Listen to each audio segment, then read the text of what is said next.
तो देखो सब्जेक्ट जो स्टार्ट करने वाले हैं उसका नाम है कॉस्ट एंड मैनेजमेंट अकाउंटिंग, ठीक है। तो सबसे पहले हम लोग लिखेंगे मीनिंग ऑफ कॉस्ट। सबसे पहले कॉपी में लिखो मीनिंग ऑफ कॉस्ट। तो कॉस्ट का मतलब लिखेंगे cost is the sacrifice. Cost is the sacrifice, sacrifice का मतलब होता है बलिदान, त्याग, ठीक है। Sacrifice of resource, sacrifice of resource.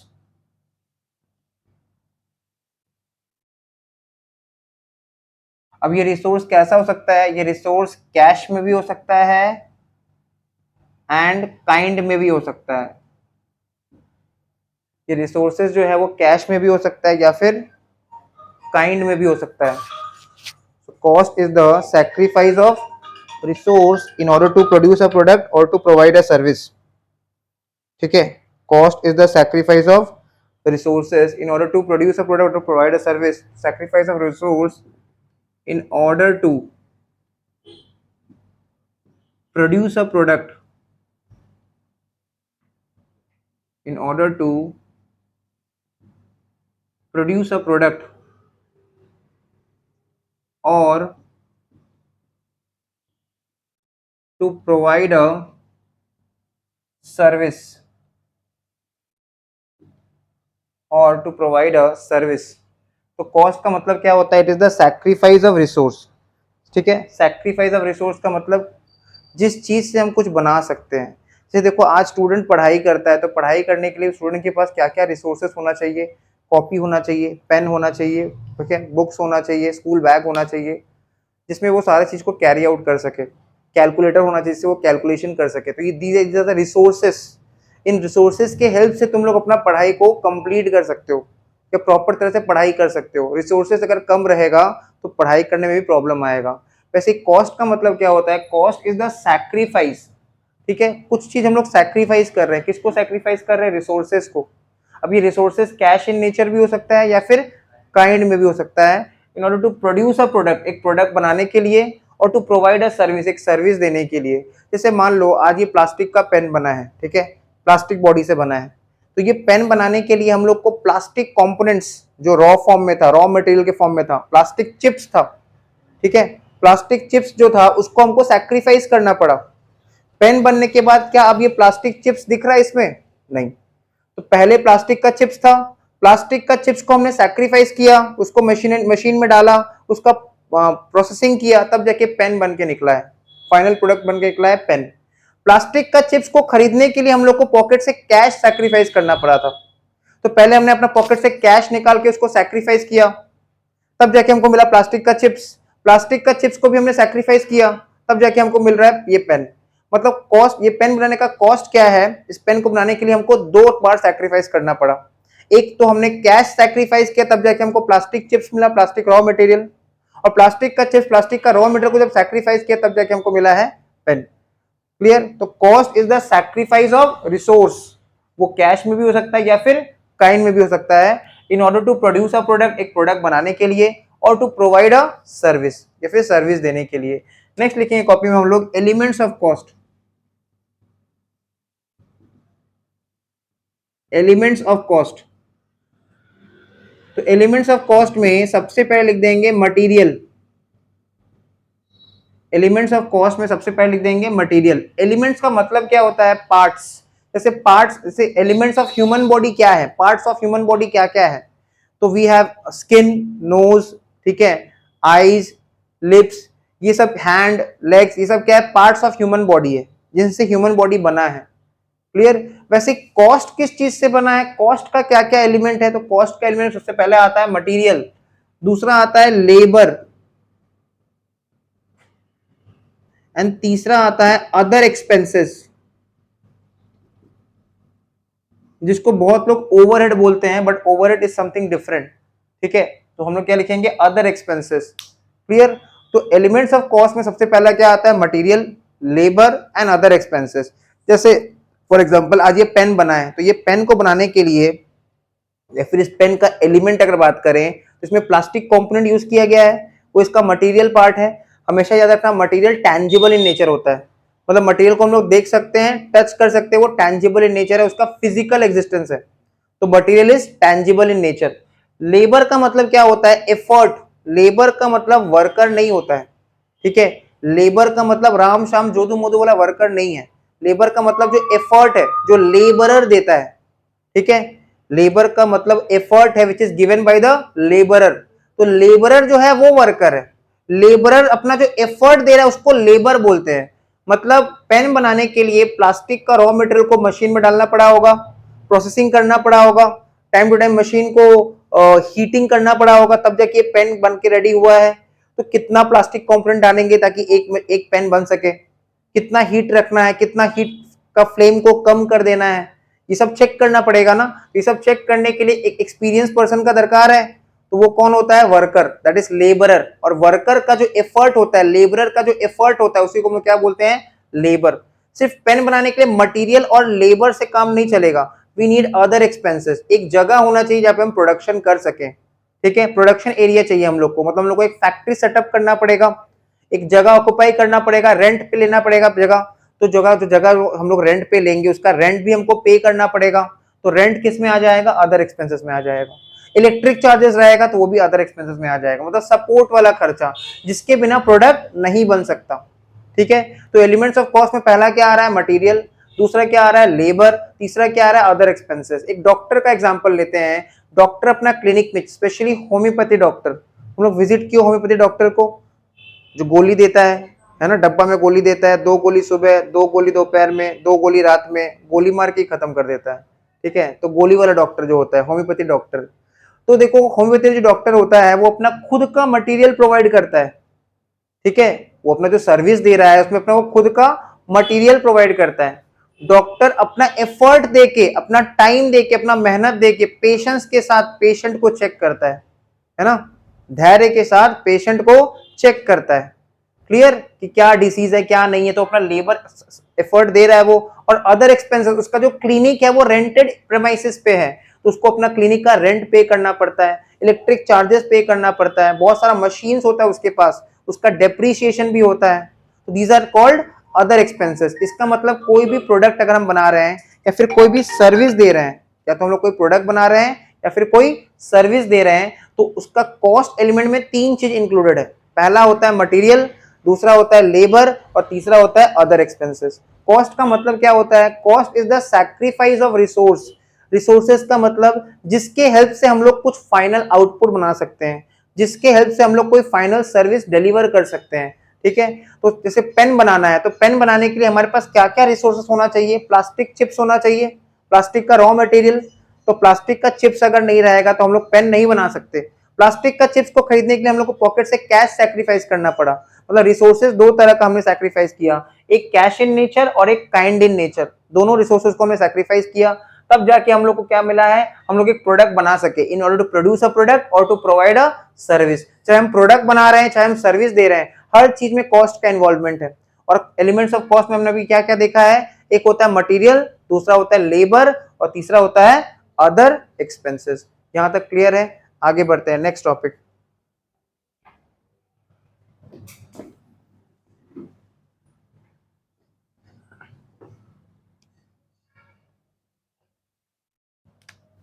Classification of cost.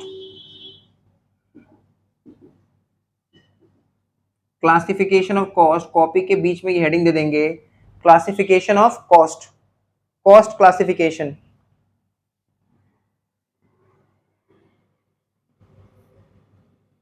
तो सबसे पहले लिखेंगे on the basis of elements,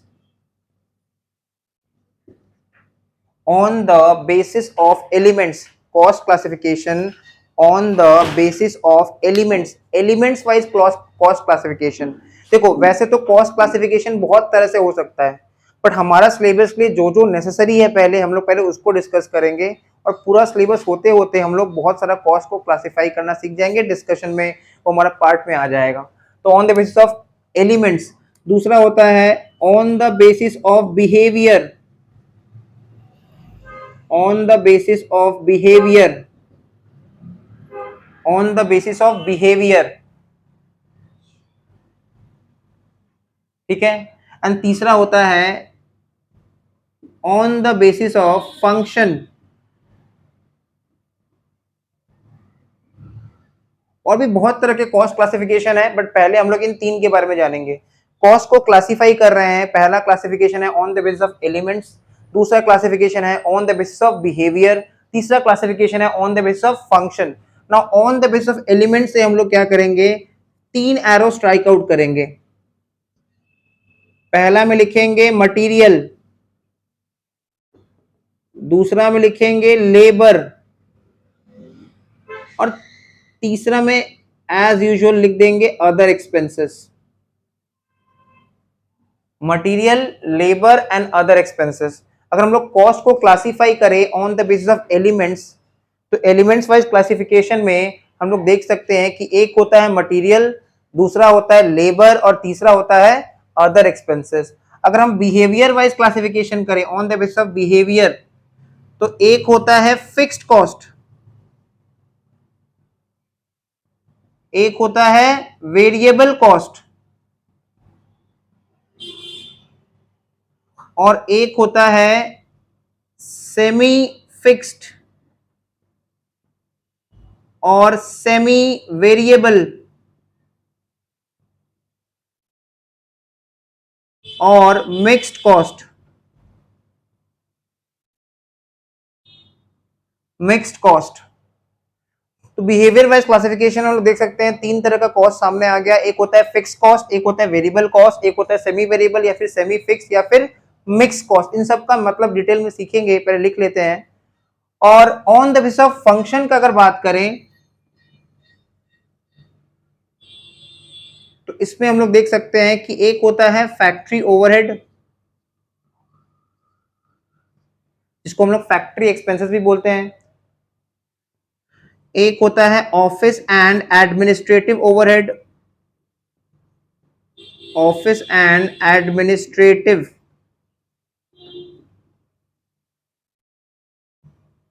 overhead, और एक होता है सेलिंग एंड डिस्ट्रीब्यूशन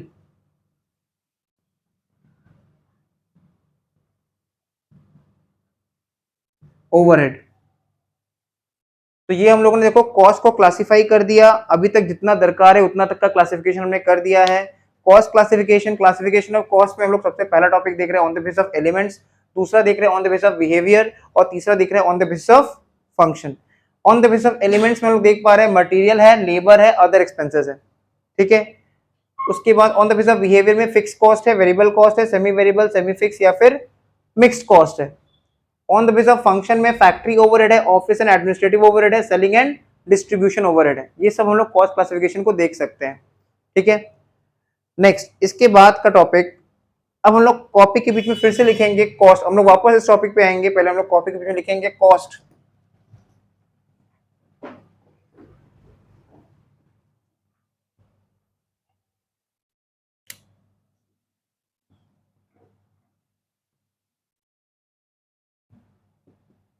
कॉस्ट लिख के हम लोग उससे दो एरो स्ट्राइक आउट करेंगे। एक में लिखेंगे डायरेक्ट कॉस्ट, एक में लिख देंगे इनडायरेक्ट कॉस्ट। कॉस्ट बेसिकली दो तरह का होता है, एक होता है डायरेक्ट कॉस्ट और दूसरा होता है indirect cost. Now what is direct cost, what is indirect cost? वो कॉस्ट जो प्रोडक्ट में डायरेक्टली ट्रेसेबल है, आइडेंटिफाइबल है, जिसको हम प्रोडक्ट में देख सकते हैं, जिसका अमाउंट इनकर्ड कैलकुलेट कर सकते हैं, वो डायरेक्ट कॉस्ट है। वो कॉस्ट जो प्रोडक्ट में डायरेक्टली ट्रेसेबल है, जिसको हम लोग आइडेंटिफाई कर सकते हैं, पहचान सकते हैं, देख सकते हैं, वो डायरेक्ट कॉस्ट है। और वो कॉस्ट जिसको डायरेक्टली आइडेंटिफाई नहीं कर सकते प्रोडक्ट में, जिसको ट्रेस नहीं कर सकते, पहचान नहीं सकते, वो इनडायरेक्ट कॉस्ट है। जैसे हम तुमको कुछ एग्जांपल्स देते हैं, ये पेन बनाने के लिए जो प्लास्टिक यूज किया गया, प्लास्टिक कंपोनेंट, वो डायरेक्टली ट्रेसेबल है, डायरेक्टली आइडेंटिफाइबल। हम देख सकते हैं कि प्लास्टिक से ये पेन बना है, प्लास्टिक कंपोनेंट यूज किया गया है। इसका मतलब ये जो प्लास्टिक यूज किया गया है पेन बनाने के लिए, वो प्रोडक्ट में ट्रेसेबल है, आइडेंटिफाइबल है, उसको देख सकते हैं, उसका अमाउंट भी कहीं ना कहीं कैलकुलेट कर सकते हैं कि कितना रुपया का प्लास्टिक लगा होगा एक पेन बनाने के लिए। क्लियर? ये जो प्लास्टिक है वो मटेरियल है, लेबर है कि अदर एक्सपेंस है? मटेरियल है। Material is tangible in nature. ऊपर से ये कौन सा मटेरियल हुआ? डायरेक्ट मटेरियल, क्योंकि डायरेक्ट कॉस्ट है। इसका प्रोडक्ट को हम लोग, इसका कॉस्ट को हम लोग प्रोडक्ट में ट्रेस कर सकते हैं, प्रोडक्ट में देख सकते हैं कि प्लास्टिक से ये पेन बना है, तो ये डायरेक्ट कॉस्ट हो गया, क्योंकि इसको ट्रेस कर सकते हैं, आइडेंटिफाई कर सकते हैं, इसका अमाउंट भी कहीं ना कहीं कैलकुलेट करना पॉसिबल है। लेकिन सोचो, इस पेन को बनाने के लिए मशीन भी तो चलाया गया होगा। बिना मशीन चलाए तो ये पेन बनेगा नहीं, तो मशीन को चलाने के लिए फ्यूल लगा होगा कहीं ना कहीं। बड़ा बड़ा जो मशीन होता है वो सिर्फ इलेक्ट्रिक पावर पे नहीं चल सकता, उसको चलाने के लिए फ्यूल का भी दरकार पड़ेगा। ठीक है, जैसे देखो मोटर कार, उसमें तुमको फ्यूल भी चाहिए और उसमें तुमको कहीं ना कहीं बैटरी पावर भी चाहिए in order to start everything. वैसे जितना भी बड़ा बड़ा मशीनरीज होता है उसको चलाने के लिए उनको फ्यूल का दरकार पड़ेगा। ठीक है, पेट्रोल, डीजल, एनीथिंग। तो सोचो, ये पेन जिस मशीन में बना है उसको चलाने के लिए, उस मशीन को चलाने के लिए भी फ्यूल का दरकार था। तो कितना फ्यूल यूज करके एक पेन बनाया गया ये बताना पॉसिबल नहीं है, क्योंकि हम लोग तो फ्यूल डाले होंगे तो पूरा लीटर्स में डाले होंगे, 10 लीटर एक साथ, 100 लीटर एक साथ मशीन में डाला गया होगा। तो एग्जैक्टली एक पेन बनाने के लिए कितना अमाउंट ऑफ फ्यूल यूज किया गया, कंज्यूम किया गया है, ये बताना पॉसिबल नहीं है। क्लियर? क्या ये बताना पॉसिबल है? ये बताना पॉसिबल नहीं है। तो fuel use for running the machine indirect cost हो गया, whereas plastic component use for manufacturing this pen वो डायरेक्ट कॉस्ट हो गया। फ्यूल भी देखो मटेरियल है, पर उसका अमाउंट को जज करना, कैलकुलेट करना, उसका अमाउंट को एक्सप्रेस करना पॉसिबल नहीं है। कितना ड्रॉप ऑफ फ्यूल यूज करके एक पेन बनेगा ये बताना बहुत टफ है, हाईली टफ। क्योंकि हम लोग जो फ्यूल डालेंगे तो एक एक बूंद तो नहीं डालेंगे, हम लोग फ्यूल डालेंगे 10 लीटर एक साथ डालेंगे, पूरा जार डाल देंगे, या फिर 50 लीटर एक साथ डाल देंगे। तो एक पेन बनाने के लिए कितना अमाउंट ऑफ फ्यूल यूज किया गया ये बताना पॉसिबल नहीं है। बट फ्यूल का कॉस्ट तो लगा है, बट इस प्रोडक्ट में उसको ट्रेस, आइडेंटिफाई नहीं कर सकते। इसलिए जो फ्यूल का कॉस्ट है वो कैसा कॉस्ट हो गया? Indirect cost. वेरएज पेन बनाने के लिए जो प्लास्टिक यूज किया गया है उसको हम लोग आइडेंटिफाई कर सकते हैं, ट्रेस कर सकते हैं प्रोडक्ट में, तो ये जो पेन बनाने के लिए जो प्लास्टिक है वो डायरेक्ट कॉस्ट हो गया। कुछ और एग्जांपल्स देते हैं, जैसे मान लो तुम्हारे पास तुम्हारा बुक है, बुक को प्रिंटिंग किया है पब्लिशर ने, पब्लिशर ने जब बुक प्रिंट किया है तो पब्लिशर ने पेजेस यूज किया होगा। एक बुक में मान लेते हैं 300 पेज है, तो एक पेज का कॉस्ट कितना ये बताना पॉसिबल है? इजीली पॉसिबल है। अकॉर्डिंगली 300 पेज का जो बुक है उसको बनाने के लिए जो पेजेस का कॉस्ट लगेगा, मटेरियल का कॉस्ट लगेगा, वो भी इजीली कैलकुलेट करना पॉसिबल है। बट बुक को प्रिंट करने के लिए जो इंक यूज किया गया है, एक पेज को प्रिंट करने के लिए या एक बुक को प्रिंट करने के लिए कितना अमाउंट ऑफ इंक, कितना रुपया का इंक यूज किया गया है ये बताना पॉसिबल नहीं है। क्लियर? ये बताना पॉसिबल नहीं है। जैसे हमने बोर्ड पे मार्कर पेन की हेल्प से ये वर्ड्स लिखा है कॉस्ट, तो ये वर्ड्स को लिखने के लिए कितना अमाउंट ऑफ इंक यूज किया गया है ये बताना पॉसिबल नहीं है। तो बुक का एग्जांपल में नंबर ऑफ पेजेस जिससे बुक को बाइंड किया गया है वो डायरेक्ट कॉस्ट हो गया, because we can easily calculate the pages and therefore we can easily जज द अमाउंट ऑफ पेजेस, मतलब कितना अमाउंट लगा है, कितना खर्चा लगा है उसमें। लेकिन प्रिंटिंग कॉस्ट जो है बुक का, प्रिंटिंग कॉस्ट में इंक भी आता है। ठीक है, तो जो जितना इंक यूज किया गया है बुक को प्रिंट करने के लिए, जो इंक यूज किया गया है वो बताना पॉसिबल नहीं है। क्लियर? सिमिलरली बुक को पेस्ट करने के लिए, बुक का जो कवर होता है, कवर से के साथ बुक को पेस्टिंग करने के लिए जो गम यूज किया गया, एडेसिव, कितना रुपए का गम यूज किया गया ये बताना पॉसिबल नहीं है। बिकॉज गम जो है वो एक मान लो एक ऐसे पेस्ट में आता है ना, तो उसका एक ट्यूब में आता है, रादर ट्यूब में आता है, तो वो जो ट्यूब है सपोज वो 20 रुपया का है, वो 30 रुपया का है, वो 100 रुपया का है, क्या पूरा एक ट्यूब लग जाएगा एक बुक को पेस्ट करने के लिए? नहीं, तो एक ट्यूब तो नहीं लगेगा, थोड़ा सा ही लगता है। उस थोड़ा का दाम कितना ये बताना पॉसिबल है? ये बताना पॉसिबल नहीं है। और एग्जांपल देते हैं, देखो शर्ट को टेलरिंग करने के लिए क्लॉथ चाहिए, है ना, एक शर्ट तुमको टेलरिंग करवाना है टेलर से तो तुमको क्लॉथ चाहिए। एक शर्ट को टेलरिंग करने के लिए कितना मीटर ऑफ क्लॉथ लगेगा ये टेलर ठीक ठाक बता देगा। और क्लॉथ तो मीटर वाइज मिलता है ना। तो कितना मीटर ऑफ क्लॉथ तुमको लगेगा, टेलर को तुमको कितना मीटर ऑफ क्लॉथ देना पड़ेगा, तो इजीली बताना पॉसिबल है। मतलब एक शर्ट को टेलरिंग करने के लिए कितना मीटर ऑफ क्लॉथ लगेगा ये बताना पॉसिबल है, और उसका अमाउंट भी कैलकुलेट करना पॉसिबल है। लेकिन एक शर्ट को टेलरिंग करने के लिए कितना अमाउंट ऑफ थ्रेड लगेगा, कितना रुपया का थ्रेड लगेगा, ये इजीली बताना पॉसिबल नहीं है। क्यों पॉसिबल नहीं है? थ्रेड जो है ना वो रोल में आता है, तुमने देखा है रोल, थ्रेड का पूरा रोल आता है। तो पूरा रोल का दाम मान लो 10 रुपया है, 20 रुपया है, 50 रुपया है, तो इतना सा थ्रेड का दाम कितना ये बताना पॉसिबल नहीं है। क्लियर? तो जिस चीज का अमाउंट हम लोग डायरेक्टली ट्रेस नहीं कर सकते, डायरेक्टली आइडेंटिफाई नहीं कर सकते, फिर भी वो प्रोडक्ट कॉस्ट में लगा है, वो कैसा कॉस्ट हो गया? Indirect cost. और जिस चीज का अमाउंट को हम लोग डायरेक्टली ट्रेस कर सकते हैं, आइडेंटिफाई कर सकते हैं, जिसको प्रोडक्ट कॉस्ट में कैलकुलेट करना इजीली पॉसिबल है, वो कैसा कॉस्ट हो गया? Direct cost. तो कॉस्ट दो तरह का होता है, एक होता है डायरेक्ट कॉस्ट और दूसरा होता है इनडायरेक्ट कॉस्ट। डायरेक्ट कॉस्ट वो कॉस्ट है which can be directly traceable, which is directly traceable, identifiable in the product, जिसका अमाउंट को हम लोग देख सकते हैं, एक्सप्रेस कर सकते हैं। ठीक है? वेयर एज इनडायरेक्ट कॉस्ट कौन सा कॉस्ट है? जिसका अमाउंट को हम लोग जज नहीं कर सकते, कैलकुलेट नहीं कर सकते, जिसका कॉस्ट कैलकुलेशन करना बहुत टफ हो जाएगा। क्लियर? तो कॉस्ट दो तरह का हो गया। तो फटाफट हम लोग क्या करते हैं, इसके नीचे लिख लेते हैं। डायरेक्ट कॉस्ट नीचे लिखो, डायरेक्ट कॉस्ट नीचे लिखो, the cost which is directly traceable, the cost which is directly traceable or identifiable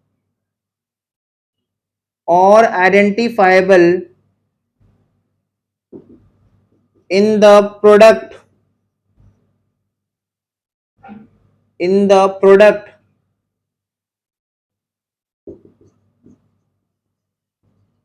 is termed as direct cost, is termed as direct cost। वो कॉस्ट जिसको हम लोग डायरेक्टली ट्रेस कर सकते हैं, आइडेंटिफाई कर सकते हैं, ट्रेस कर सकते हैं प्रोडक्ट में, उसको कौन सा कॉस्ट बोलते हैं? Direct cost. जबकि इनडायरेक्ट कॉस्ट में लिखो, the cost which is neither directly traceable, the cost which is neither directly traceable nor identifiable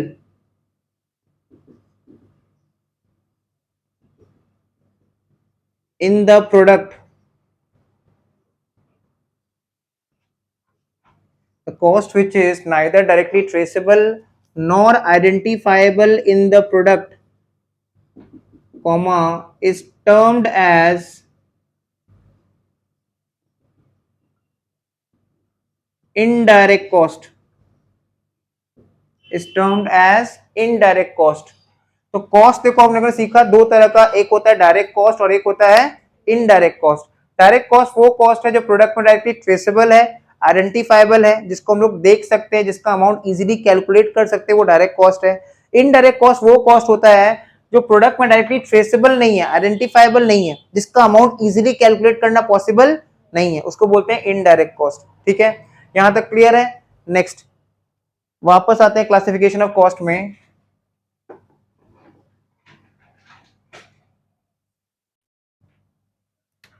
तो लिखेंगे कॉस्ट क्लासिफिकेशन,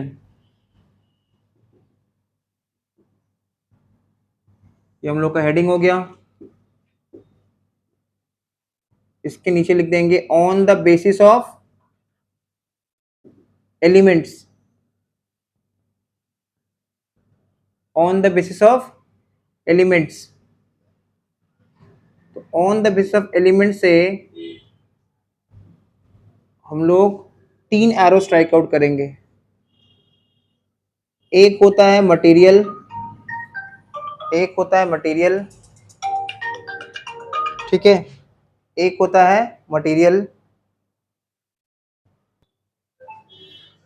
तो on the basis of elements में एक होता है मटेरियल, दूसरा होता है लेबर और तीसरा होता है अदर एक्सपेंसेस।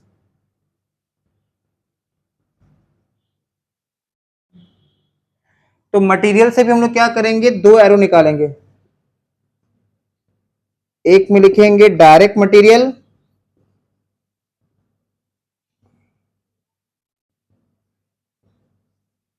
ठीक है, और दूसरे में लिख देंगे इनडायरेक्ट मटेरियल।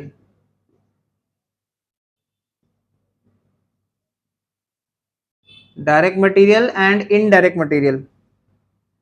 सिमिलरली लेबर से भी हम लोग 2 एरो स्ट्राइक आउट करेंगे। एक में लिखेंगे डायरेक्ट लेबर,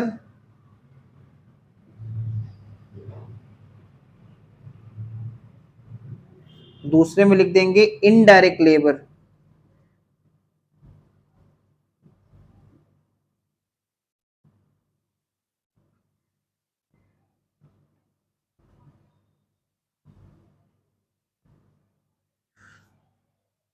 तो मटेरियल से 2 एरो निकाले, direct material, indirect material, labour से 2 एरो निकाले, direct labour and indirect labour. Similarly other expenses से भी 2 एरो निकालेंगे, डायरेक्ट एक्सपेंसेस,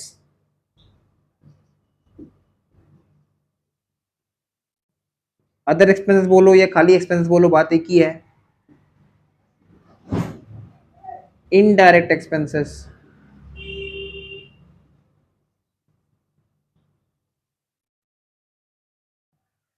तो एलिमेंट्स वाइज क्लासिफिकेशन में देख सकते हैं कि एक होता है मटेरियल, दूसरा होता है लेबर और तीसरा होता है एक्सपेंसेस। मटेरियल भी 2 तरह का होता है, डायरेक्ट मटेरियल और इनडायरेक्ट मटेरियल। तो डायरेक्ट मटेरियल नीचे हम लोग एरो देके लिखेंगे, पहले सुन लेते हैं। देखो डायरेक्ट मटेरियल वो मटेरियल है जो प्रोडक्ट में डायरेक्टली ट्रेसेबल है, आइडेंटिफाइबल है, जिसका कॉस्ट हम लोग प्रोडक्ट में कैलकुलेट कर सकते हैं, जिसका खर्चा लगा ये प्रोडक्ट में चेक कर सकते हैं। Material is tangible in nature, her material tangible in nature होता है, उसको देख सकते हैं, टच कर सकते हैं। डायरेक्ट मटेरियल वो मटेरियल है जो प्रोडक्ट में डायरेक्टली ट्रेसेबल है, आइडेंटिफाइबल है, जिसका अमाउंट एक्सप्रेस कर सकते हैं, जिसका अमाउंट को जज कर सकते हैं प्रोडक्ट में, वो डायरेक्ट मटेरियल है। इनडायरेक्ट मटेरियल वो मटेरियल है जो प्रोडक्ट में लगा तो है, प्रोडक्ट बनाने के लिए वो मटेरियल यूज किया गया है, बट उसका अमाउंट को इजिली कैलकुलेट करना पॉसिबल नहीं है। जैसे हमने तुमको एग्जाम्पल दिया था, शर्ट को टेलरिंग करने के लिए कितना मीटर ऑफ क्लॉथ लगा ये इजिली बताना पॉसिबल है, बट शर्ट को टेलरिंग करने के लिए कितना अमाउंट ऑफ थ्रेड यूज किया गया है ये बताना पॉसिबल नहीं है। तो डायरेक्ट मटेरियल के नीचे एरो देके लिखो, the material which is directly traceable और identifiable in the product, the material which is directly traceable or identifiable in the product, the material which is directly traceable or identifiable in the product is termed as direct material, is termed as direct material, is termed as direct material, is termed as direct material, is termed as direct material। Example लिखो,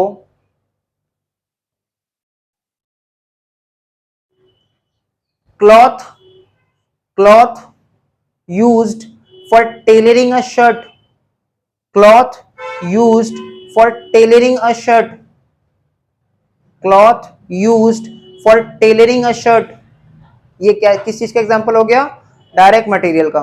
indirect material के नीचे arrow देके लिखो, the material which is neither directly traceable, the material which is neither directly traceable, the material which is neither directly traceable nor identifiable, the material which is neither directly traceable nor identifiable in the product, the material which is neither directly traceable nor identifiable in the product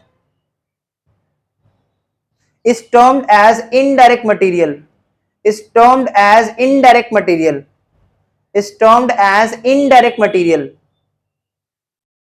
example लिखो, thread used for tailoring a shirt, thread used for tailoring a shirt, thread used for tailoring a shirt। तो ये material के बारे में हम लोगों ने लिख लिया, मटेरियल के बारे में हम लोगों ने समझ लिया, यहां तक क्लियर है। लेबर वाला पार्ट में आ जाओ। लेबर के नीचे जो हम लोग डायरेक्ट लेबर लिखे हैं उसके नीचे एरो देके लिखो द लेबर। लेबर का मतलब सबसे पहला बात समझ लेते हैं, लेबर का मतलब होता है एफर्ट। लेबर का मतलब एफर्ट होता है, लेबर का मतलब वर्कर नहीं होता है, लेबर का मतलब होता है effort which is given by the worker. ठीक है, हम लोग गलत बोलते हैं बहुत बार कि लेबर एब्सेंट है, 10 तो लेबर चाहिए, लेबरर होता है, लेबरर इज द वर्कर। ठीक है, and the effort given by the labourer is labour. तो लेबर के नीचे, डायरेक्ट लेबर के नीचे एरो देके लिखो the labour which is directly traceable, the labor which is directly traceable or identifiable in the product, the labor which is directly traceable or identifiable in the product, the labor which is directly traceable or identifiable in the product is termed as direct labor, is termed as direct labor, is termed as direct labor, is termed as direct labor। Example लिखो, machine operator, machine operator जो person, जो individual machine को operate कर रहा है, raw material उठा के machine में डाल रहा है, मशीन को किस फ्लेम पे रखना है ये भी चेक कर रहा है। फ्लेम समझ में आता है? तो देखो घर में मम्मी खाना बनाती है तो मम्मी को पता है कि कब गैस का जो फ्लेम है उसको बढ़ा देना है, कब गैस का फ्लेम को कम कर देना है। ठीक है, तो वैसे ही वर्कर को भी पता है कि कितना हीट पे प्रोडक्ट को बनाना है। बहुत ज्यादा हीटिंग हो जाएगा तो प्रोडक्ट डैमेज हो जाएगा, बहुत कम हीटिंग होगा तो प्रोडक्ट बनेगा ही नहीं। तो क्या लेवल ऑफ हीट मेंटेन करना है, कितना रॉ मटेरियल डालना है एक यूनिट बनाने के लिए, ये सारा बात किसको पता है? जो मशीन ऑपरेट करता है। तो जो मशीन का ऑपरेटर है उसका जो एफर्ट है वो प्रोडक्ट में डायरेक्टली दिख रहा है, उसके बिना प्रोडक्ट नहीं बन सकता। कितना भी मशीनरी वाला एनवायरनमेंट आ जाए, ठीक है, मतलब सब चीज मशीन से चल रहा है, ठीक है, जिसको मैं बोलते हैं कैपिटल इंटेंसिव टेक्नोलॉजी, कितना भी टेक्नोलॉजी अपग्रेड हो जाए फिर भी रॉ मटेरियल कितना amount of raw material machine में डालना है, कितना उसको हीट देना है, कब उसको निकाल लेना है मशीन से, ये सारा चीज के लिए हम लोग को एक वर्कर को रखना बहुत जरूरी है, उसका एफर्ट का होना बहुत जरूरी है। इसलिए डायरेक्ट लेबर वो लेबर है जो प्रोडक्ट में डायरेक्टली ट्रेसेबल है, आइडेंटिफाइबल है। ठीक है, जैसे मान लो कोई चेयर है तो चेयर में जो डिजाइन बना हुआ है, इस डिजाइन को बनाने के लिए मशीन को किस तरह से ऑपरेट करना चाहिए, ये काम भी किसको पता है? वर्कर को पता है। तो लेबर का होना बहुत जरूरी है। इनडायरेक्ट लेबर में लिखो the labour which is neither directly traceable, the labor which is neither directly traceable nor identifiable in the product, the labor which is neither directly traceable nor identifiable in the product, the labor which is neither directly traceable nor identifiable in the product is termed as indirect labor, is termed as indirect labor, is termed as indirect labor। Example लिख लो, gate keeper comma supervisor etcetera, gate keeper comma supervisor etcetera, gate keeper comma supervisor etcetera. अब ये क्या बोल रहा है? जैसे मान लो इनडायरेक्ट लेबर वो लेबर होता है जिसका एफर्ट जरूरी तो है बट प्रोडक्शन के लिए उतना जरूरी नहीं है। ठीक है, जिसका एफर्ट को लोग प्रोडक्ट कॉस्ट में ट्रेस नहीं कर सकते, आइडेंटिफाई नहीं कर सकते, जो प्रोडक्ट कॉस्ट में ट्रेसेबल नहीं है, आइडेंटिफाइबल नहीं है, वो इनडायरेक्ट कॉस्ट है, इनडायरेक्ट लेबर कॉस्ट है। जैसे देख सकते हैं गेट कीपर, ठीक है, गेट कीपर का काम क्या है? जब जब ट्रक रॉ मटेरियल लोड करके एंट्री लेगा फैक्ट्री में तो गेट उसको ओपन करना है, और फिनिश गुड्स जब ट्रक से लोडेड जब बाहर की तरफ जाएगा, मार्केट की तरफ जाएगा, उसको गेट बंद कर देना है, गेट फिर से बंद करना है, ओपन करना है। तो जो लेबर है ये भी एक तरह का लेबर है, इनडायरेक्ट लेबर, गेट कीपर। इसका जो एफर्ट है प्रोडक्ट बनाने से रिलेटेड तो है पर उतना ज्यादा रिलेटेड, उतना ज्यादा इसका कनेक्शन नहीं है। अगर किसी दिन गेटकीपर एब्सेंट है तो भी प्रोडक्शन चलेगा, प्रोडक्शन बंद नहीं रहेगा।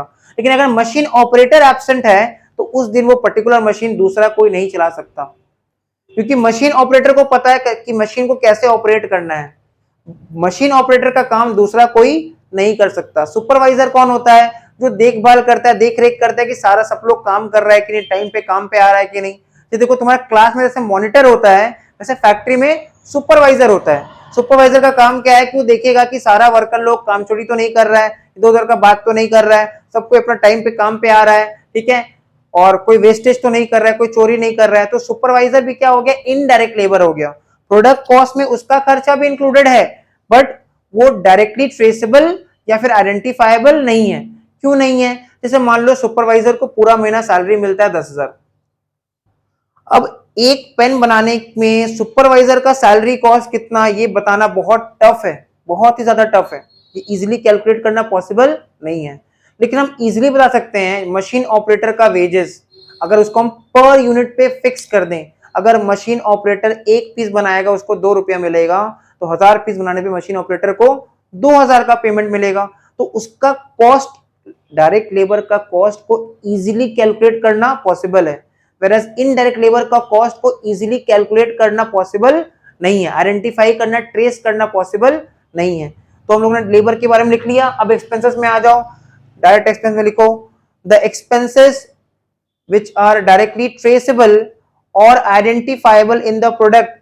The expenses which are directly traceable or identifiable in the product. The expenses which are directly traceable or identifiable in the product is termed as direct expenses. Is termed as direct expenses. Is termed as direct expenses. Example लिखो, cost of design.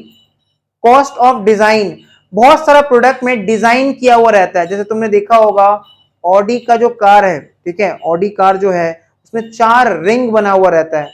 Nike का शू में एक टिक जैसा दिया हुआ रहता है, arrow जैसा दिया रहता है, ठीक है। These are the cost of design. Clear? जो प्रोडक्ट में डायरेक्टली ट्रेसेबल है, प्रोडक्ट में डायरेक्टली आइडेंटिफाइबल है, प्रोडक्ट से डायरेक्टली रिलेटेड है, तो वो सब क्या हो गया? Direct cost. और एग्जांपल लिखो, रॉयल्टी। रॉयल्टी, ना व्हाट इज रॉयल्टी? सपोज एक पर्सन है, कोई भी राम श्याम जोधू मोदू कोई एक पर्सन है, उसके पास बहुत सारा जमीन है, ठीक है, उसका गांव में बहुत सारा जमीन है, और उसके जमीन के नीचे में कोल का मिनरल पाया गया। गवर्नमेंट ने पता लगाया कि वहां पे कोल मिनरल अवेलेबल है, तो गवर्नमेंट ने उसके साथ मीटिंग किया, बैठा, उसके साथ बातचीत किया, बोला कि तुम्हारा जमीन को हम लोग अपने अंडर में लेंगे और कोल एक्सट्रैक्शन करेंगे। तो राम श्याम जोधू मोदू बोल रहा है कि हमको क्या मिलेगा? तो उसके बदले भी सरकार उसको एक परसेंटेज देगा, एक कमीशन देगा, which is termed as royalty, क्योंकि उसी का जमीन से तो कोल निकाला जा रहा है ना, दैट इज रॉयल्टी। तो रॉयल्टी भी कैसा कॉस्ट हो गया? डायरेक्ट कॉस्ट हो गया, ठीक है, मतलब डायरेक्ट एक्सपेंस हो गया। तो रॉयल्टी डायरेक्ट एक्सपेंस का एग्जांपल है, cost of design direct expense का एग्जांपल है। इनडायरेक्ट एक्सपेंसेस में आ जाओ, the expenses which are neither directly traceable, the expenses which are neither directly traceable nor identifiable in the product. The expenses which are neither directly traceable nor identifiable in the product. The expenses which are neither directly traceable nor identifiable in the product are termed as indirect expenses. Are termed as indirect expenses. Are termed as indirect expenses. Example लिखो, factory rent, factory rent, comma factory electric charges, factory rent, comma factory electric charges. तो तुम समझो एक piece product बनाने के लिए कितना rent लग रहा है ये बताना पॉसिबल नहीं है। रेंट तो इन टोटल लग जाता है, ठीक है, रेंट इन टोटल लग जाता है। तो इन टोटल मान लो एक महीना में 10,000 रुपया रेंट लग रहा है। क्लियर? 10,000 रुपया रेंट लग रहा है एक महीना में, और हम लोग बहुत सारा यूनिट प्रोडक्शन कर रहे हैं। या फिर हम लोग अपना क्लास का एग्जांपल लेते हैं, हमारा जो क्लासरूम है मान लो उसका रेंट महीना में 10,000 रुपया है, ठीक है, और हमारे पास अभी प्रेजेंटली नंबर ऑफ स्टूडेंट्स 100 है, 110 है, 120 है। तो क्या ये बताना पॉसिबल है इजीली कि एक स्टूडेंट से कितना रेंट लिया जाए? ये बताना पॉसिबल नहीं है, क्योंकि सबका नंबर ऑफ क्लासेस सेम नहीं है, नंबर ऑफ आवर्स सेम नहीं है, नंबर ऑफ सब्जेक्ट सेम नहीं है। क्लियर? तो ये रेंट को कैलकुलेट करना बहुत टफ है।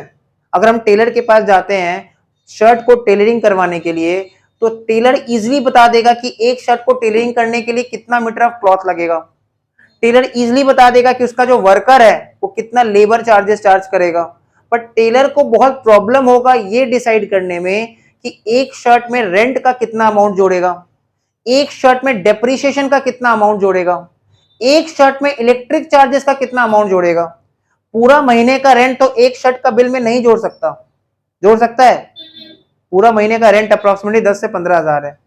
एक शर्ट में का जो कॉस्टिंग करेगा उसमें पूरा 10-15 जोड़ देगा? नहीं। तो रेंट को जज करना, रेंट को कैलकुलेट करना प्रोडक्ट वाइज बहुत टफ है, इजी नहीं है। इलेक्ट्रिक चार्जेस को भी सेम, डेप्रिसिएशन को भी सेम, बिकॉज ये सब कैसा एक्सपेंस हो गया? Indirect expense. तो प्रोडक्ट कॉस्ट बनाने के लिए लग तो रहा है, प्रोडक्ट को बनाने के लिए सब खर्चा लग रहा है, बट इन सबको कैलकुलेट करना इजीली पॉसिबल नहीं है, इनडायरेक्ट एक्सपेंस। तो क्लासिफिकेशन में फिर से देख लेते हैं एक बार। एलिमेंट वाइज क्लासिफिकेशन में एक होता है मटेरियल, दूसरा होता है लेबर, तीसरा होता है एक्सपेंसेस या फिर अदर एक्सपेंसेस। मटेरियल में दो तरह का मटेरियल होता है, डायरेक्ट मटेरियल और इनडायरेक्ट मटेरियल। डायरेक्ट मटेरियल वो मटेरियल है जो प्रोडक्ट में डायरेक्टली ट्रेसेबल है, आइडेंटिफाइबल है। जैसे बुक को बाइंड करने के लिए जो पेजेस यूज किया गया है, number of pages used for binding a book, ये डायरेक्ट मटेरियल होगा कि इनडायरेक्ट मटेरियल होगा? डायरेक्ट मटेरियल है, बिकॉज उसका पेजेस को हम लोग इजीली काउंट कर सकते हैं, अमाउंट कैलकुलेट कर सकते हैं, ठीक है। But printing cost, ink printing cost to print a book, एक बुक को प्रिंट करने के लिए जो इंक यूज किया गया है, वो जो इंक कितना रुपया का इंक यूज किया गया है, ये बताना पॉसिबल इजीली पॉसिबल नहीं है। या फिर बुक को पेस्टिंग करने के लिए, कवर के साथ बुक को पेस्ट करने के लिए कितना रुपया का गम एडेसिव यूज किया गया है, ये भी बताना पॉसिबल नहीं है। हमारे पास शू होता है, ठीक है, स्कूल शू हो गया या फिर कोई भी शू होता है, तो शू का पेस्टिंग होता है ना, शू को भी पेस्ट करना पड़ता है उसके सोल के साथ। तो जो पेस्टिंग करने जो खर्चा लगा है वो कितना लगा है ये बताना पॉसिबल नहीं है, क्योंकि वो तो गम है ना। अब 1 ड्रॉप ऑफ गम का कितना कॉस्ट है ये बताना पॉसिबल नहीं है, इतना बहुत ज्यादा ही प्रॉब्लमेटिक हो जाएगा, ठीक है। पर शू को मैन्युफैक्चरिंग करने के लिए, शू का प्रोडक्शन करने के लिए कितना अमाउंट ऑफ लेदर यूज किया गया है, कहीं ना कहीं ये बताना पॉसिबल है। Clear?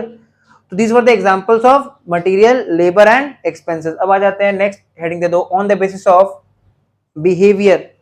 On the basis of behaviour,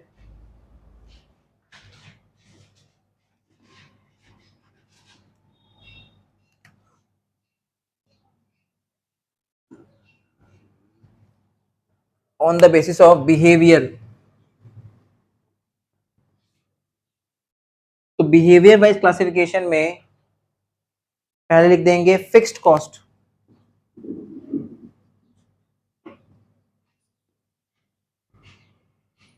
दूसरे में लिखेंगे वेरिएबल कॉस्ट, तीसरे में लिखेंगे semi variable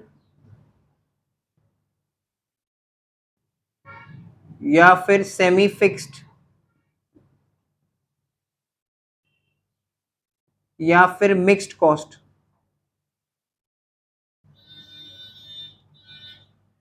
fix cost, variable cost, semi variable, semi fixed या फिर mix cost. Now fix cost क्या होता है पहले समझते हैं।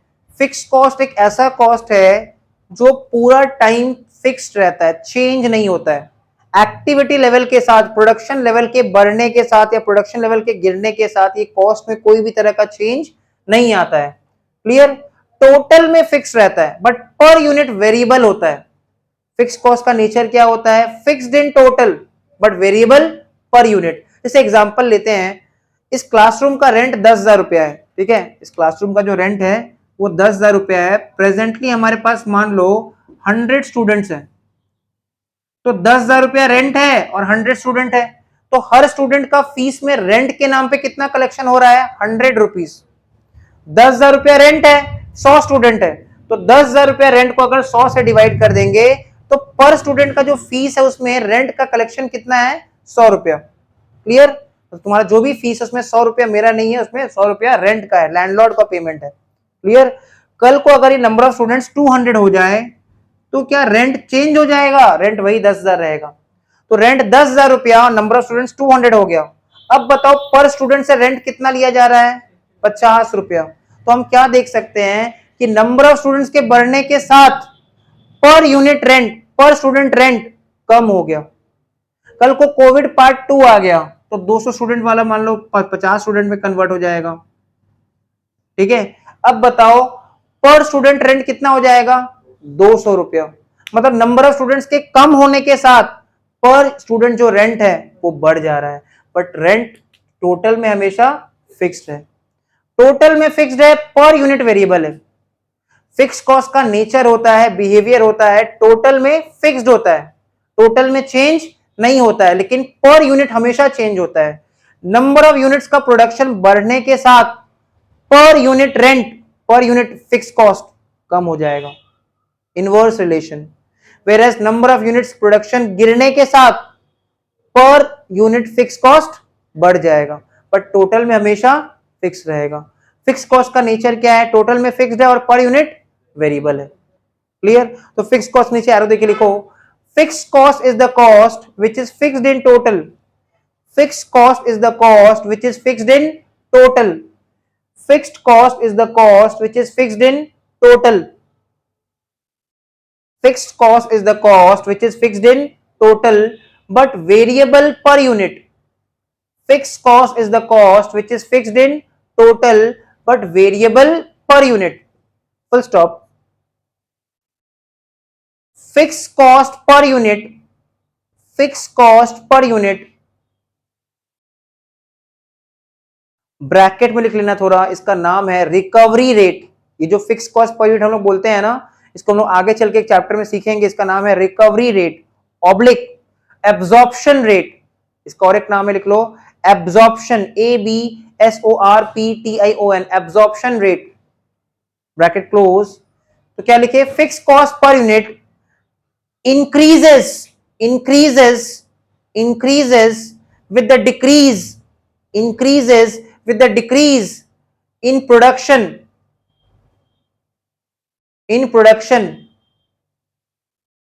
and fixed cost per unit decreases with the increase in production.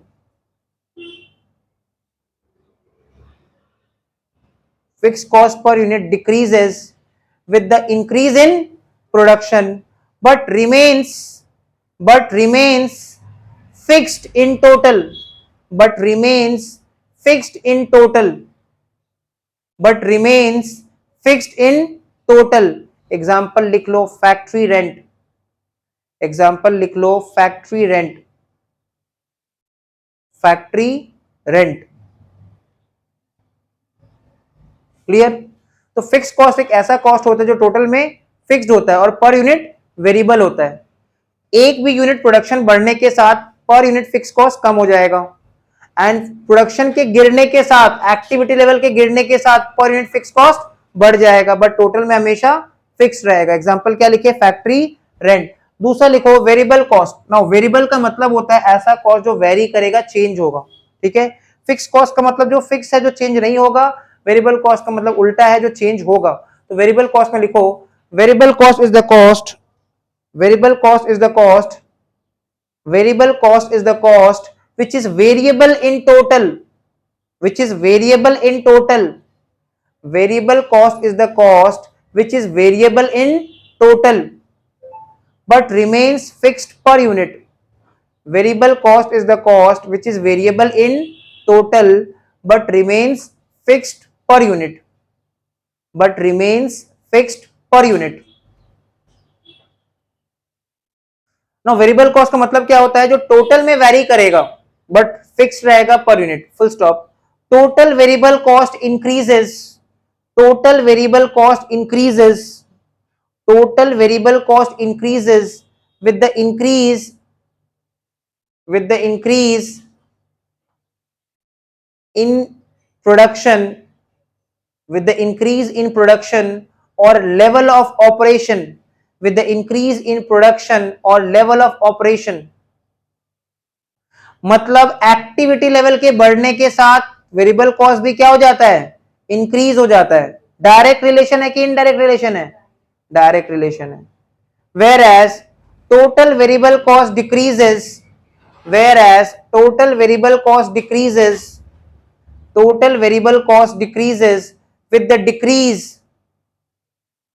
decrease in activity level or level of operation, with the decrease in activity level or level of operation, but remains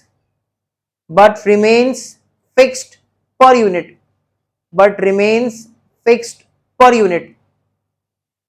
अब समझते हैं इसको। देखो variable cost का मतलब क्या होता है। वेरिएबल कॉस्ट वो कॉस्ट है जो टोटल में वैरी करेगा, टोटल में चेंज होगा, पर यूनिट में कभी चेंज नहीं होगा। जैसे समझो एक शर्ट को टेलरिंग करने के लिए अगर 5 बटन लगता है, ठीक है, एक शर्ट को टेलरिंग करने के लिए 5 बटन लगता है, एक शर्ट को टेलरिंग करने के लिए लगेगा 5 बटन, और एक बटन का कॉस्ट 1 रुपया है, ठीक है। एक बटन का कॉस्ट जो है 1 button is equal to ₹1 per unit. एक शर्ट को टेलरिंग करने के लिए 5 बटन लगेगा, एक बटन का कॉस्ट 1 रुपया है, तो एक शर्ट को टेलरिंग में कितना रुपया का बटन लग रहा है, 5 रुपया का बटन लग रहा है कि नहीं। अगर हम 10,000 पीस शर्ट बनाएंगे तो बटन कितना रुपया का लगेगा, 50,000 रुपया का। अगर हम 1 लाख पीस शर्ट टेलरिंग करेंगे तो बटन कितना रुपया का लगेगा, 5 लाख रुपया का। क्लियर, समझ में आ रहा है। तो बटन का जो कॉस्ट है वो पर यूनिट फिक्स्ड है, बटन का जो कॉस्ट है वो पर यूनिट फिक्स्ड है, और टोटल में वेरिएबल है, टोटल में वेरी कर रहा है, टोटल में चेंज हो रहा है, ठीक है, टोटल में चेंज हो रहा है। जब हम शर्ट का प्रोडक्शन को बढ़ा दे रहे हैं तो बटन का कॉस्ट भी टोटल में इंक्रीज हो रहा है। तुम एक चीज नोटिस करना, प्रोपोर्शनेट इंक्रीज है।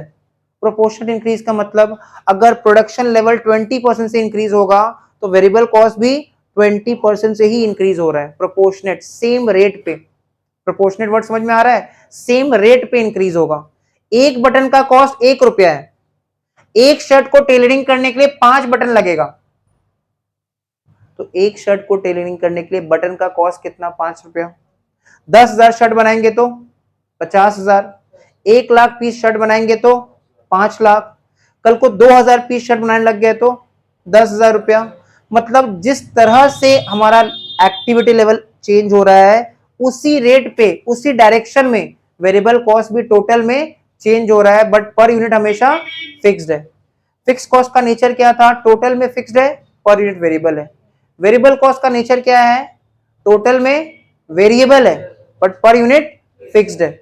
नेचर को समझना पड़ेगा तभी कॉस्ट को पहचान पाएंगे ये कौन सा कॉस्ट है। एग्जांपल लिखो, cost off button for tailoring a shirt, cost off button for tailoring a shirt, cost off button for tailoring a shirt, cost off button for tailoring a shirt. ये हो गया variable cost. Last part, semi variable या फिर semi fix या फिर mix cost. देखो semi variable से समझ में आ रहा है, सेमी वर्ड का मतलब क्या होता है, सेमी वर्ड का मतलब आधा नहीं होता है, सेमी वर्ड का मतलब होता है पार्ट, मतलब थोड़ा वेरिएबल थोड़ा fixed, that is mix cost. मतलब कॉस्ट बेसिकली हम लोग देख सकते हैं कि एक फिक्स्ड होता है, एक वेरिएबल होता है, और इन दोनों का जो मिक्सचर होता है उसी को बोलते हैं सेमी वेरिएबल या फिर सेमी फिक्स्ड या फिर मिक्स्ड कॉस्ट, ठीक है। जैसे देखो चाउमीन भी तुम लोग देखते हो कि एक तो प्लेन चाउमीन होता है, एक एग चाउमीन होता है, एक एग चिकन होता है, एक तो मिक्स होता है, उसमें प्रॉन वन डाल के भी देता है ना। स्नेहा वेजिटेरियन है तो वो अलग अलग तरह से मुंह बना रही है वो, ठीक है। पनीर, पनीर वाला होता है क्या, अच्छा चलो कोई बात नहीं, देख लेना तुम लोग, बस बस शांत हो जाओ। तो सेमी वेरिएबल या फिर सेमी फिक्स या फिर मिक्स कॉस्ट, ऐसा कॉस्ट जिसमें दोनों का एलिमेंट है, जिसमें फिक्स्ड भी है वेरिएबल भी है। कॉस्ट को पहचानो, अगर पर यूनिट फिक्स्ड है तो कौन सा कॉस्ट है, वेरिएबल। टोटल में फिक्स्ड है तो फिक्स कॉस्ट, टोटल में वेरिएबल है, पर यूनिट वेरिएबल है, फिक्स कॉस्ट। मतलब अगर पर यूनिट फिक्स्ड है तो वेरिएबल है, टोटल में फिक्स्ड है तो फिक्स कॉस्ट है, टोटल में वेरिएबल है वेरिएबल कॉस्ट है, पर यूनिट वेरिएबल है फिक्स कॉस्ट है। ये हम लोग कॉस्ट को पहचानना सीख गए। लेकिन अगर कॉस्ट टोटल में भी फिक्स नहीं है, पर यूनिट भी फिक्स नहीं है, अगर टोटल में फिक्स्ड होता तो फिक्स कॉस्ट हो जाता, पर यूनिट फिक्स होता तो वेरिएबल कॉस्ट हो जाता। लेकिन जो कहीं पे भी फिक्स नहीं है, ना टोटल में फिक्स्ड है ना पर यूनिट फिक्स्ड है, तो इन दैट केस वो कौन सा कॉस्ट माना जाएगा? सेमी वेरिएबल या फिर सेमी फिक्स या फिर मिक्स कॉस्ट। इस नीचे लिखो सेमी वेरिएबल और सेमी फिक्स्ड और मिक्स्ड कॉस्ट। सेमी वेरिएबल और सेमी फिक्स्ड और mixed cost is partly variable and partly fixed, is partly variable and partly fixed, मतलब थोड़ा सा वेरिएबल और थोड़ा सा फिक्स्ड। एग्जाम्पल लिखो, एग्जाम्पल लिखो पोस्टपेड बिल्स, एग्जाम्पल लिखो पोस्टपेड बिल्स। कोई भी देखना पोस्टपेड बिल जो हमारे घर पे आता है, चाहे वो इंटरनेट कनेक्शन का हो, चाहे वो तुम्हारा फोन का हो, ठीक है, कोई भी पोस्टपेड बिल जो हमारे घर पे आएगा, या हम लोग कोई भी पोस्टपेड कनेक्शन ले रखे हैं, तो उसमें एक रेंटल एलिमेंट फिक्स्ड होता है, ठीक है। तुम फोन से बात करो या फिर मत करो, सर्विस लो या फिर मत लो, रेंटल तुमको देना ही पड़ेगा, that is fixed in nature. और फोन से अगर हम लोग ज्यादा सर्विस लेते हैं, ज्यादा इंटरनेट यूज कर रहे हैं, ज्यादा बातचीत कर रहे हैं, तो ऑब्वियसली बिल अमाउंट भी इंक्रीज होगा। तो मान लेते हैं कि अगर बिल में 150 रुपया रेंटल फिक्स्ड है एंड ओवरऑल बिल 600 रुपया आया है, इसका मतलब 150 रुपया तो ऐसे भी आना था वैसे भी आना था, तुम यूज करो या मत करो। 450 रुपया जो है वो वेरिएबल है, वो और ज्यादा हो सकता था अगर हम और ज्यादा सर्विस लेते, वो और कम हो सकता था अगर हम सर्विस थोड़ा कम लेते, सर्विस कम यूज करते। समझ में आ रहा है? पोस्टपेड बिल में हमेशा एक रेंटल एलिमेंट फिक्स्ड रहता है, और बाद बाकी क्या हो, जो रेंटल एलिमेंट फिक्स्ड है वो फिक्स कॉस्ट है, और बाद बाकी जो रिमेनिंग बिल अमाउंट है वो वेरिएबल कॉस्ट है। तो postpaid bills is the best example of semi variable या फिर सेमी फिक्स या फिर मिक्स कॉस्ट, ठीक है। सेमी वेरिएबल या फिर सेमी फिक्स या फिर मिक्स कॉस्ट जो होता है वो थोड़ा वेरिएबल होता है, थोड़ा फिक्स होता है। नेक्स्ट क्लास इसके आगे कंटिन्यू करेंगे।